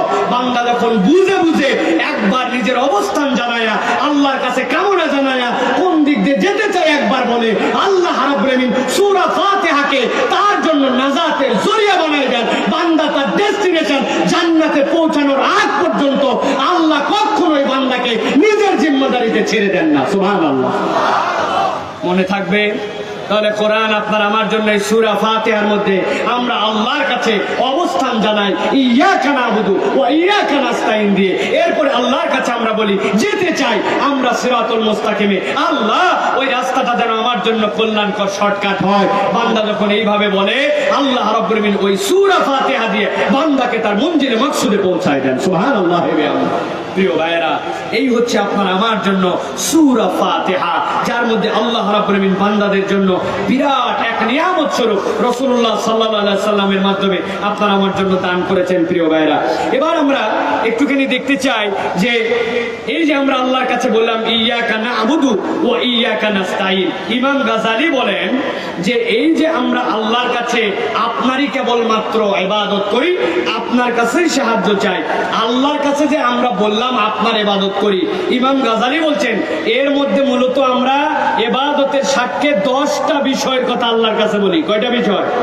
ইমাম গাযালি বলছেন 1 নম্বরে আমরা আল্লাহর কাছে বলি ইয়াকা না'বুদু, যখন আল্লাহর কাছে ইবাদত করি মানে 1 নম্বরে সালাত, 2 নম্বরে যাকাত, 3 নম্বরে রোজা, 4 নম্বরে তেলাওয়াত, 5 নম্বরে তার জন্য আলা কুল্লি হাল জিকির, 6 নম্বরে হালাল উপার্জনের চেষ্টা, 7 নম্বরে প্রতিবেশী এবং সাথীদের সাথে ন্যায্য অধিকার, সৎ কাজের আদেশ, অসৎ কাজ থেকে নিষেধ, রাসূলুল্লাহ সাল্লাল্লাহু আলাইহি ওয়াসাল্লামের সুন্নাত পালন। কোন বান্দা যদি একবার বলে ইয়াকা না'বুদু, তাকে ইনশিওর করতে হবে এই 10টা কাজই আমি আল্লাহর জন্য করি। আমি খালি মুখে ফাউ ফাউ বলি আমি আল্লাহ আপনার ইবাদত করি, কিন্তু 1 নম্বরে চিটিংবাজ। আসরের নামাজের পর বাড়িতে আসছে, একদম সাথে সাথে যাওয়া ধরছে ওর সাথে যে ভাই 1000 টাকা আমার একটু হাওলাত দেন, ভাই 1000 টাকা দেন। ওরে টাকা নেই, আন্দাজে আমাকে ঝামেলা করিস না। ও নাসর বান্দা আস্তে আস্তে বাড়ি পর্যন্ত যেতে যেতে বলছে যে আসলে 1000 টাকা তো আমি এমনি নিব না, আজকে বৃহস্পতিবার দিবেন, আগামী বৃহস্পতিবার আপনার 1250 টাকা দিব। সাথে সাথে বলছে আরে বেকুব, টাকা কি মানুষের হাতে থাকে? দেখি বাড়ির অবস্থা কি। বাড়িতে ঢুকে এসে বলতেছে মনে করছিলাম 1000 টাকা, আসলে আমার বোন জামাই আর আমার মেয়ে জামাই আরো কিছু টাকা তোর শাশুড়ির কাছে দিয়ে গেছে, লাগলে তুই বলতে পারিস বাবা, তবে আল্লাহর কসম করে বল টাকাটা কিন্তু আগামী বৃহস্পতিবারে 1250 টাকা দিয়ে দিবি, আমি কিন্তু বেশি দেরি করতে পারবো না। এক কথার মানুষ, মাগরিবের ওয়াক্ত হয়ে যাচ্ছে, আমি কিন্তু মাগরিবের নামাজে চললাম। বাবা 1250 টাকা নিয়ে 1000 টাকা দিয়ে আল্লাহর নামে শপথ করায় উনি মসজিদে চলে যাচ্ছে, নামাজে দাঁড়ায় গেছে। ইয়াকা না'বুদু ওয়া ইয়াকা নাস্তাইন, আল্লাহ আমি কেবল তোমারই ইবাদত করি। ওই ইবাদত যদি আপনি না বুঝেই কথা বলেন তাহলে আপনার থেকে বড় চিটিংবাজ কোনো মুসলমানই নাই, ঠিক কি না? 1 নম্বরে চিটিংবাজ আপনি। আপনি বুঝেন নাই? আপনি বলছেন ইয়াকা নাবুদু, আল্লাহ তোমার ইবাদত করি। মক্কা শরীফে গেছে, আপনাদের কাছে আগে বলছি কিনা, যাওয়ার পরে কাবার সামনে রেখে ওরে কান্নাকাটির ঠেলায় আশপাশে আরো দুইজন মোনাজাতে শরীক হয়েছে। হাজি এত কান্দে কেন? শুনতেছে হাজি সাহেব দোয়া করছে, আল্লাহ এই বাড়ি থেকে আসার সময় রব্বুল আলামিন ছেলে মেয়েগুলাকে সব এক জায়গায় করছিলাম, করার পরে আল্লাহ আমার তো 10 বিঘা জমি, মোটামুটি আমার মেয়েগুলাকে একটা ভূগোল বুঝ দিছি, আসার সময় তোদের জন্য সোনার চেন নিয়ে আসবো, এ নিয়ে আসবো, সে নিয়ে আসবো, এইগুলা কথা বলে ওদেরকে 1 বিঘা জমি ভাগ করে বাকি 9 বিঘা জমি আমার ছেলেদের মধ্যে আল্লাহ ভাগ করে দিয়ে আসছিলাম। আল্লাহ এটা যে গুনার কাজ হয়েছে এটা তো আমি বুঝি, আল্লাহ আজকে খানায় কাবা দেখে প্রথম দোয়া কবুল হয়, তুই আমার দোয়া কবুল কর, আল্লাহ তুই আমারে মাফ করে দে। বলেন তো ভাই, কোন বান্দা যদি বান্দার হক নষ্ট করে দিয়া এরপরে খানায় কাবায় যদি কান্নাকাটি করে বন্যা মেরে ফেলে, প্রত্যেক বছর হজ করে, তারপরেও কি আল্লাহ রাব্বুল আলামিন বান্দার হক নষ্ট করার গুনাহ মাফ করবে? লাখ লাখ টাকা মসজিদে দান করতেছে, মাদ্রাসায় দান করতেছে, বেটা 2 নম্বর কন্ট্রাক্টর ছিল, সরকার তারে সুন্দর করে রাস্তা বানাতে দিয়েছিল, ফাঁকি দিছে। রাস্তা যত বাংলাদেশে খারাপ, আপনাদের এর থেকে খারাপ রাস্তা আমার চোখে দেখি নাই। এত কষ্ট বাংলাদেশে অন্য কোনো রাস্তায় নাই, এত কষ্ট। সরকার ঠিক টাকা দেয়, ও টাকা নেওয়ার পরে টাকা অন্য জায়গায় ব্যবহার করে, টাকার পুরোপুরি ব্যবহার করে না, যেখানে দেওয়ার কথা খোয়া ওই জায়গায় দিছে পাথর নাকি? ও বাবা, এই তো ভালো মানুষ আছে। যেখানে দেওয়ার কথা পাথর ওই জায়গায় দিছে খোয়া, যেই জায়গায় দেওয়া লাগবে বিটুমিন ওই জায়গায় দিছে কেরোসিন, যেই জায়গায় দেওয়া লাগবে তো এই কি বলে পিস ওই জায়গায় দিছে পোড়া মোবেল, যেই জায়গায় দেওয়া লাগবে রড ওই জায়গায় দিছে আন্দাজি। এখনো বাঁশের মধ্যে আছেন কঞ্চি। বাঁশের একটা দাম আছে, বাঁশ দেওয়া বন্ধ করছে, এখন কঞ্চি দেয়। ওই বান্দা আল্লাহর কাছে যাই বলছে, ইয়াকা নাবুদু ওয়া ইয়াকা নাস্তাইন, আল্লাহ আমি কেবল তোমার ইবাদত করি আর তোমার কাছে এই সাহায্য চাই। ও হচ্ছে টাউট বান্দা, ওর এই কথা বলা হয় না, ঠিক কি না?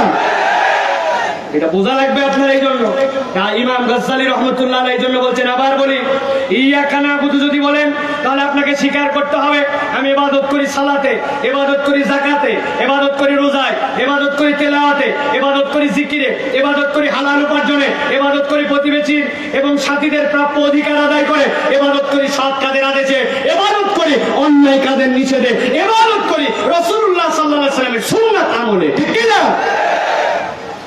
আপনি সৎ কাজের আদেশ কখনো কখনো দেন, বাবা নামাজ পড়, নামাজ পড়া খুব ভালো, নামাজ পড়লে অনেক উপকার হয়। একদিন সকালবেলা 9টার সময় বেটারে দিচ্ছে ধোলাই, লোকজন এসে জড়ো হয়ে গেছে, বেটারে আপনি মারেন কেন? বলে মারবে না মানে বিগত 1.5 বছর করোনার যে অবস্থা গেছে, পড়ালেখা কিচ্ছু করে না, সকাল 9টার সময় উঠে না, কোচিং দিছি কোচিং এ যায় না, কত বড় বেয়াদব, ওরে তো আরো মারা দরকার। সাথে যারা বাসাতে আসছিল তারাও বলছে, বাবা আগামীকালকে তুই উঠে কোচিং এ চলে যাস, তুই ফাঁকি দিস না। কিন্তু কি চমৎকার কথা, সকাল 9টায় উঠতে পারে না ঘুমের থেকে, কোচিং এ যায় না জন্য বাপ মারে। কিন্তু আমাদের অঞ্চলে এরকম কোন বাপ আছে কিনা জানি না, তবে আমাদের ঢাকাতে এরকম প্রচুর বাপ আছে। ওই সন্তান বিগত 3 মাস কোনোদিন ফজরের নামাজে যায় নাই, বাপ মারা তো দূরের কথা, বকেও নাই, নামাজ পড়তেও বলে নাই। ও বলে ইয়াকা নাবুদু ওয়া ইয়াকা নাস্তাইন, ওই বাপের ইয়াকা নাবুদু বলা হয় নাই, ঠিক কি না?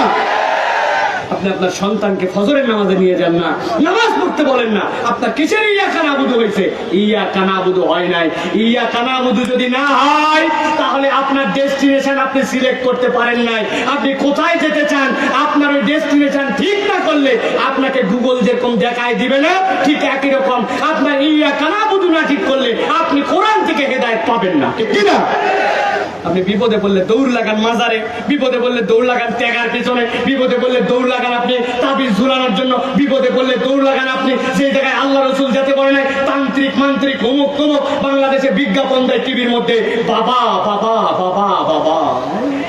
উনি বাবা কি বাবার বাবা, উনার কাছে ভূত ও ভবিষ্যৎ, চাকরির প্রমোশন, বিপদ আপদ, নিজেদের মনোমালিন্য, স্বামী স্ত্রীর অশান্তি, সকল কিছুর সমাধান আছে, গ্যারেন্টি দিয়ে নেওয়া হয় ইনশাআল্লাহ। কবিরাজ তান্ত্রিক কামরুক কামাক কাপাস বাবা বাবা বাবা বাবা আছে কিনা? এই গার্মেন্টস অঞ্চলে ফিতনারও বেশি। একটা চাকরি পাওয়ার জন্য ইমান বিক্রি করে দিছে, জানেই না কিসে ঈমান যায়, কিসে ঈমান থাকে। খালি ইয়াকা নাবুদু বললে হয় না, সূরা ফাতিহা এই জন্য আমাদেরকে শিক্ষা দিচ্ছে ইয়াকা নাবুদু বুঝে বলতে হবে, নচেত হেদায়েত পাওয়া যাবে। প্রিয় ভাইরা, আল্লাহ রাব্বুল আমিন আমাদেরকে বুঝ দান করুক। আল্লাহ রাব্বুল আমিন আমাদেরকে এই কোরআনুল কারীমের এই সূরার হেদায়েত আমাদেরকে দান করুক। প্রিয় ভাইরা, ভালো করে খেয়াল করেন। আর মাত্র 5 মিনিট, মাশাআল্লাহ। হ্যাঁ জি প্রিয় ভাইরা, কথা তো অনেক, কথা সবই রয়ে গেছে প্রিয় ভাইরা।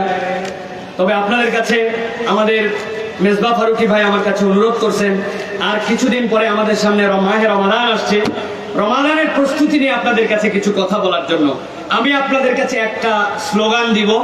এই স্লোগানের আলোকে আপনাদের কাছে 5 থেকে 6 মিনিট আপনাদের কাছে 3টা পয়েন্ট আপনাদের কাছে কথা বলবো। একদম খুব টনটন করে এই স্লোগানটা মুখস্থ করবেন এবং মনে রাখার চেষ্টা করবেন।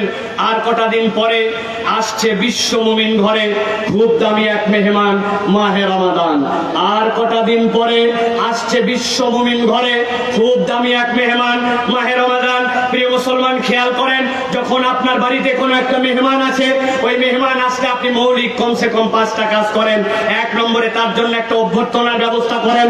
এয়ারপোর্টে যদি আসতে চায় তাহলে এয়ারপোর্টে আগেই যোগাযোগ রাখেন, কোন সময় আসবে, ড্রাইভার কে থাকবে, গাড়ি কে থাকবে, বাড়িতে কোন রাস্তায় আসবে, আপনাদের চিন্তা থাকে, হেডেক থাকে, এটাকে বলে অভ্যর্থনা। 2 নম্বরে আপনি চিন্তা করেন ওই ব্যক্তির থাকার জন্য একটা সুন্দর বন্দোবস্ত, পুরাতন চাদর থাকলে চাদরটা ধোয়ান, বাড়ির পর্দাগুলো পরিষ্কার করেন, পাপোশটা সুন্দর করে ঝেড়ে মুছে বাড়িটাকে একটু সুন্দর করার চেষ্টা করেন যাতে আপনার মেহমানটা সুন্দর করে থাকতে পারে। খাওয়ার চিন্তা করেন, যার যা সামর্থ্য আছে তার মধ্যে ভালো খাবারটা যেন আমার মেহমান পায়।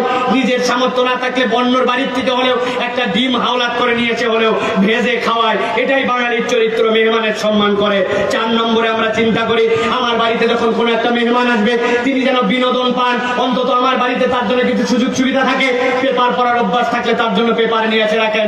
ডিশের লাইনটা যদি ডিস্টার্ব থাকে, ঝিরঝির করে, আপনি চিন্তা করেন উনি যদি একটা খবর দেখতে চায়, এই জন্য লাইনওয়ালার যোগাযোগ দিয়া আপনি ডিশের লাইনটা ঠিক করান, অন্তত পক্ষে যেন তিনি একটু বিনোদন পান।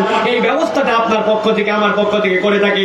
এরপরে আমরা কি করি, যারা আমাদের বাড়িতে আসে, সাধ্যের মধ্যে যদি অনেক দিন পরে কোনো মেহমান আসছে, নতুন বিয়ে করার পরে আপনার ভাগিনা আসছে, তার বউকে নিয়ে আসছে, বিদায় করার সময় তাকে কিছু না কিছু আমরা উপহার দেই।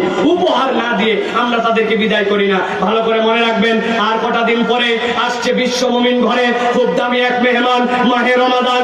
এই মাহে রমাদান আপনার জন্য যদি দামি মেহমান হয়, তাহলে তার অভ্যর্থনাটা কি হবে, তাহলে তার জন্য থাকার ব্যবস্থা কি হবে, তাহলে তার জন্য খাওয়ার ব্যবস্থা কি হবে, তার জন্য বিনোদন কি হবে, তার জন্য আপনি উপহার বা বিদায় সম্ভাষণটা কি দিবেন। আমি সংক্ষিপ্ত আপনাদের কাছে বলতে চাই, রমাদান তো কোনো আপনার আমার জন্য এরকম শরীর নিয়ে আসবে না যে শরীরে আপনি কোনো মানুষকে আপ্যায়ন করেন, তাহলে রমাদানকে আপনি অভ্যর্থনা কি দিয়ে দিবেন। প্রিয় মুসলমান, রমাদানের অভ্যর্থনা আপনার অন্তরের মধ্যে তামান্না থাকতে হবে, আমি তো এমন একজন গুনাহগার, আমি ক্ষুদ্র হায়াত প্রাপ্ত একজন মানুষ।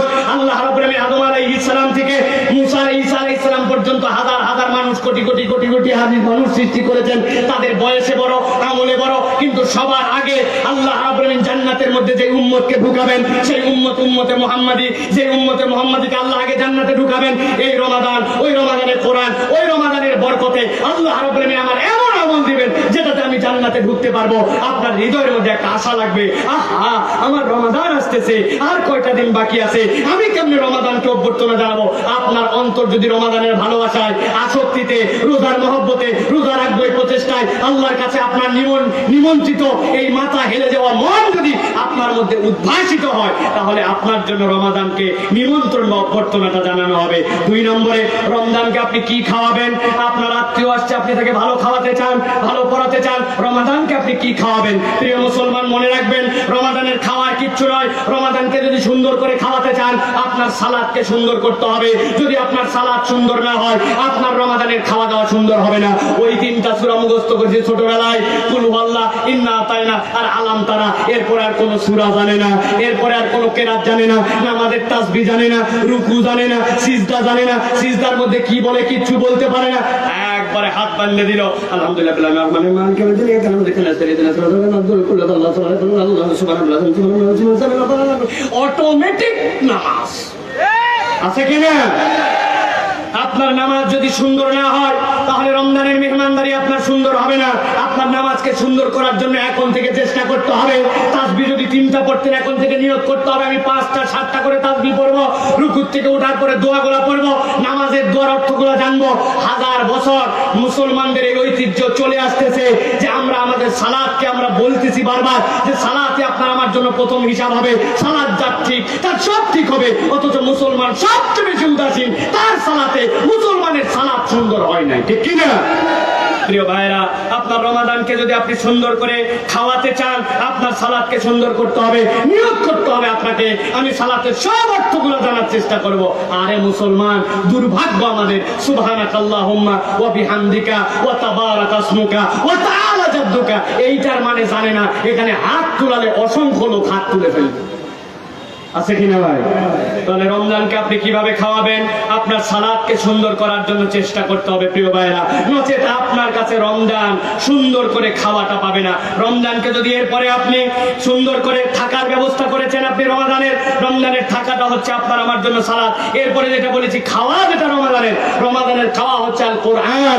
আপনি যদি কোরআনকে সুন্দর করে পড়তে পারেন, কোরআনকে সুন্দর করে শিখতে পারেন, কোরআনের অর্থটা বোঝার চেষ্টা করতে পারেন, তাহলে আপনি রমজানকে বিনোদিতভাবে তাকে খাওয়াই দিতে পারলেন। কারণ আল্লাহ রাব্বুল আলামিন কোরআনুল কারীমের মধ্যে বলেছেন যে শাহরু রমাদানাল্লাযী উনজিলা ফীহিল কোরআন, কোরআনকে আল্লাহ রাব্বুল আলামিন রমাদানে দিয়েছেন। সুতরাং আপনার আমার জন্য কোরআনময় রমাদান দরকার। কোরআনহীন রমাদান এটা আপনাকে আমাকে কোনোভাবেই বেনিফিটেড করতে পারছে না প্রিয় ভাইরা।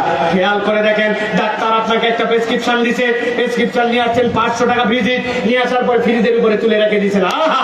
ভালো ডাক্তার, ভালো প্রেসক্রিপশন, আপনার অসুখ কি ভালো হবে? ভালো হবে?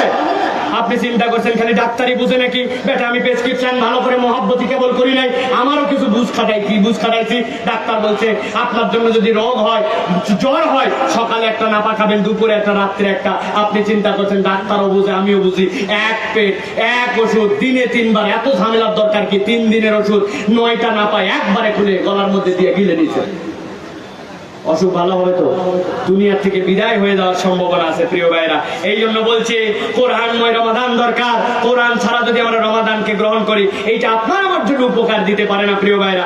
এই জন্য আমরা যদি আমাদের মেহমান রমাদানকে যদি সুন্দর করতে চাই, রমাদানকে যদি খাওয়াতে চাই, কোরআন আপনাকে আমাকে গ্রহণ করতে হবে প্রিয় ভাই। এখানে অনেক মুসলমান আছেন, কি ওয়াজ করবো আর কি বলবো, বছরের পর বছর রমাদান চলে যায়, আমরা কোরআন এখন পর্যন্ত পড়তে শিখি নাই।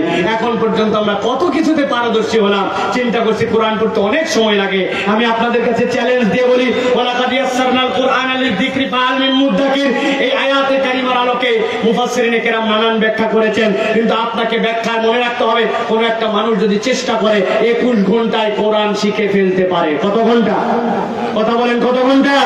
আরে 21 ঘন্টা মানে কি টানা 21 ঘন্টা নয়, 21 দিনের 21 ঘন্টায় 1 ঘন্টা করে দিবেন, আপনার কোরআন আপনার হৃদয়ের মধ্যে আল্লাহ ঢুকাই দিবেন প্রিয় ভাইয়েরা। এরপরে রমাদানকে আপনি বিনোদন দিতে চান, বিনোদনটা কি রমাদানের? মনে রাখবেন পয়েন্টটা, বিনোদন হচ্ছে আপনার আচার আচরণের পরিবর্তন করতে হবে। গত রমাদানেও যেই মানুষ ছিলেন, এই রমাদানেও সেই। একটুতে রাগ করেন, একটুতেই গালি দেন, একটুতেই বদমেজাজ হন, স্ত্রীর প্রতি দুর্ব্যবহার করেন, মানুষের সাথে সুন্দর করে কথা বলেন না, আপনার আচার আচরণ দেখে মানুষ হ্যাপি না, আপনার চলাফেরা আখলাকের মধ্যে কোনো পরিবর্তন হয় নাই। ওই রমাদানেও যা, এই রমাদানেও তাই হয় নাই। আপনার রমাদানকে যদি আপনি বিনোদন দিতে চান, মেহমানদারি করতে চান, আপনার রমাদানকে যদি বিনোদিত করতে চান, আপনার আচার আচরণে পরিবর্তন করতে হবে। 5 নম্বরে আপনাদের কাছে বলবো, রমাদানের এই বিদায় বেলায় আপনি যদি কিছু উপহার তাকে দিয়ে বিদায় করতে চান, আপনি যদি তাকে সন্তুষ্ট করে দিতে চান, আপনাকে তাহলে মানব কল্যাণে কিছু কাজ করতে হবে। রমাদান আসছে মানব কল্যাণের শিক্ষা নিয়ে। সেই বড় লোক থেকে ছোট লোক, টাকা আছে টাকা নেই, যেই ব্যক্তির অনেক অঢেল খাওয়ার, যেই ব্যক্তির খাওয়ার অভাব, সবার জন্য শুভেচ্ছা দিক থেকে ওই সন্ধ্যা পর্যন্ত একই বিধান। এই রমাদানের কষ্টটা তার উদরের মধ্যে দিয়ে আল্লাহ রাব্বুল আলামিন শিক্ষা দেন। সুতরাং রমাদান আপনাকে আমাকে শিখায় যে আপনার আমার জন্য মানব কল্যাণ করতে হবে। এটা হচ্ছে রমজানের জন্য উপহার। সর্বশেষ আমাদের বাড়ির থেকে যখন কেউ চলে যায় কোনো মেহমান, আমরা একটুখানি আগায় দেই, জড়াই ধরি, আবার আসবেন বলি, বারবার হাই দেই, যে আবার অনেক দূর পর্যন্ত রাস্তা পর্যন্ত আগিয়ে দিয়ে তাদেরকে আমরা বিদায় দিয়েছি। আপনার রমাদানকে বিদায় যদি সুন্দর করে দিতে চান, আজকের থেকে প্রস্তুতি নেন। আপনার দোয়া, একটা দোয়া, সুন্দর দোয়া আপনাকে শিখতে হবে। আমরা হতভাগা, নামাজের পরে সুন্নত সব আমল তো ছেড়েই দিছি, আসসালামু আলাইকুম রহমতুল্লাহ, আসসালামু আলাইকুম রহমতুল্লাহ, এরপরে এইটুকু আমাদের দোয়া, ঠিক কিনা? আপনি দোয়ার মানে বুঝেন নাই প্রিয় ভাইয়েরা। উন্নত দোয়া, সুন্দর দোয়া আপনার জীবনকে পরিবর্তন করে দিতে পারে। দোয়া মানে রাব্বানা আতিনা ফিদ দুনিয়া হাসানা, এইটুকুকে বলল। একটা দোয়া কবুল করার জন্য আপনার লাগে, আপনি আপনার আল্লাহ রাব্বুল আলামিনের প্রশংসা করবেন। আপনি বলেন হুজুর আলহামদুলিল্লাহি রাব্বিল আলামিন তো বলছি, আলহামদুলিল্লাহি রাব্বিল আলামিন কেবল আপনার প্রশংসা নয়, আপনাকে আল্লাহর খুঁটে খুঁটে প্রশংসা করতে হবে। আয় আল্লাহ, তুমি আমাকে চোখ দিয়েছো জন্য তোমার প্রতি কৃতজ্ঞতা। আল্লাহ, তুমি আমাকে এই সুস্থ জীবনটা দিয়েছো, আলহামদুলিল্লাহ। দুনিয়ায় কত পাগল ছাগল দেখলাম, আমারে তো তুমি পাগল বানাইতে পারতে, আলহামদুলিল্লাহ। আল্লাহ, আমার পায়ে তো আমি হেঁটে হেঁটে যেতে পারি, আলহামদুলিল্লাহ। আল্লাহ, আমার টাকা পয়সার টানাটানি আছে, কিন্তু মসজিদের সামনে কতগুলো ফকির মিসকিন দাঁড়ায় থাকে, হাতটা তাদের এরকম থাকে, আমি হাত দিয়ে 1 টাকা হলেও দেই। আল্লাহ, তুমি তো আমার হাত নিচের দিকে করাও নাই, হাত তো আমার উপর দিকে রাখছো, আলহামদুলিল্লাহ। আল্লাহ, আমার ছেলে পেলে এখন পর্যন্ত দিছো। আল্লাহ, করোনায় পৃথিবীর কত মানুষ হারায় গেল, এখন পর্যন্ত আমাদেরকে ভালো রাখছো, কান দিয়ে এখন পর্যন্ত শুনতে দাও। আয় রব্বুল আলামিন, এখন পর্যন্ত কোনোদিন তো কারো দ্বারস্থ হয়ে দুপুরবেলা খিদার ঠেলায় কোনো বাড়িতে যাই বলি নাই, মা কোনো খাবার আছে কিনা, আমার একটু খাবার দেন, আলহামদুলিল্লাহ। আল্লাহ, তুমি আমাকে ভালো রাখছো। খুঁটে খুঁটে বের করে আল্লাহর প্রশংসা করতে হবে, এর নাম আলহামদুলিল্লাহ। দোয়া আপনার কবুল হওয়া শুরু হবে তখন থেকে। নবীজির প্রতি দরুদ এবং সালাম পাঠ করতে হবে। আল্লাহুম্মা সাল্লি আলা মুহাম্মাদ ওয়া সালাতু ওয়াস সালামু আলা সাইয়্যিদিল আমবিয়া ওয়াল মুরসালিন। হয় নাই আপনার সালাম নবীজির প্রতি হয় নাই। এই নবীজি সেই নবী, তার প্রতি আমার সালাম, যেই নবীর কারণে সকল উম্মতের আগে আমি জান্নাতে যাব, যেই নবী মাকামে মাহমুদে মাথা হালাই দিয়ে থাকবেন, যেই নবী আমার জন্য উম্মতি উম্মতি বলে কেঁদেছেন, যেই নবী কোন একদিন সাহাবীদেরকে বসেছিলেন নিয়ে, সাথে সাথে বলেছেন আমার ভাইদের কথা আমার মনে পড়ছে, তাদের জন্য চোখ দিয়ে পানি পড়ছে। ওই ভাই আর কেউ নয়, ওই ভাই হচ্ছে আপনি আমি, যাদেরকে আল্লাহর নবী দেখেন নাই। আল্লাহ নবী সাল্লাল্লাহু আলাইহি সাল্লাম তার উম্মতের জন্য সব সময় রুহামা বাইনাহুম হয়েছেন। এই নবী, যেই নবীকে আল্লাহ রাব্বুল আলামিন সকল নবীর উপর মর্যাদা দিয়েছেন, এই নবীতে সেই নবী, যেই নবী সাল্লাল্লাহু আলাইহি সাল্লামের প্রতি কোরআন আসার কারণে আমার প্রতি মর্যাদা হয়েছে, তার প্রতি দরুদ ও সালাম। এই নবী তো সেই নবী, যেই নবী আপনার আমার জন্য সকল বিধিবিধান আসান করেছেন। আগের যত পয়গম্বর ছিল, সব পয়গম্বরের উম্মত যারা ছিল, তারা কোনো গুনাহ নিয়ত করলে গুনাহ লেখা শুরু হয়ে যেত। আমার নবীর কারণে আমি গুনাহ নিয়ত করলে গুনাহ লেখা শুরু হয় না, সওয়াবের নিয়ত করলে সওয়াবের লেখা শুরু হয়। আল্লাহ, ওই নবীর প্রতি দরুদ ও সালাম। এইরকম করে দরুদ ও সালাম ভেবে ভেবে 10 মিনিট বলা লাগবে। এরপরে আল্লাহর কাছে আপনি কামনা দিতে শুরু করেছেন, আল্লাহ আমাকে এ দাও সে দাও। আপনি কার কার জন্য দোয়া করেন আপনি তো কোনোদিন জানেন না। দোয়া কবুলের জন্য আল্লাহ কি প্র্যাকটিস আপনার জন্য দিয়েছেন। রাসূলুল্লাহ সাল্লাল্লাহু আলাইহি ওয়াসাল্লাম বলছেন, তোমার দোয়া যদি তুমি কবুল করাতে চাও, তাহলে তোমার যে ভাইরা অনুপস্থিত আছে তাদের জন্য দোয়া করো। কোন মুসলমান যখন অপর মুসলমানের জন্য দোয়া করে, একজন ফেরেশতা তার কাছে চলে আসে, সাথে সাথে বলে আল্লাহ এই ভাই উপস্থিত নাই, এরে চিনে না, তার জন্য দোয়া করে। আমি আল্লাহ তোমার কাছে ফরিয়াদ দিলাম, ও যা যা দোয়া করছে আমি ফেরেশতা হয়ে তার পক্ষে দোয়া করলাম, আল্লাহ বান্দার দোয়াগুলা কবুল করে নেন। আপনি কি এই এলাকার কোনোদিন কোনো বাসের হেল্পারদের জন্য দোয়া করেছেন? আপনি গার্মেন্টস শ্রমিকদের জন্য দোয়া করেছেন? রিক্সা প্যাডেলারদের জন্য দোয়া করেছেন? আপনি দোকানের কর্মচারীর জন্য দোয়া করেছেন? রাস্তার ফকির মিসকিনের জন্য দোয়া করেছেন?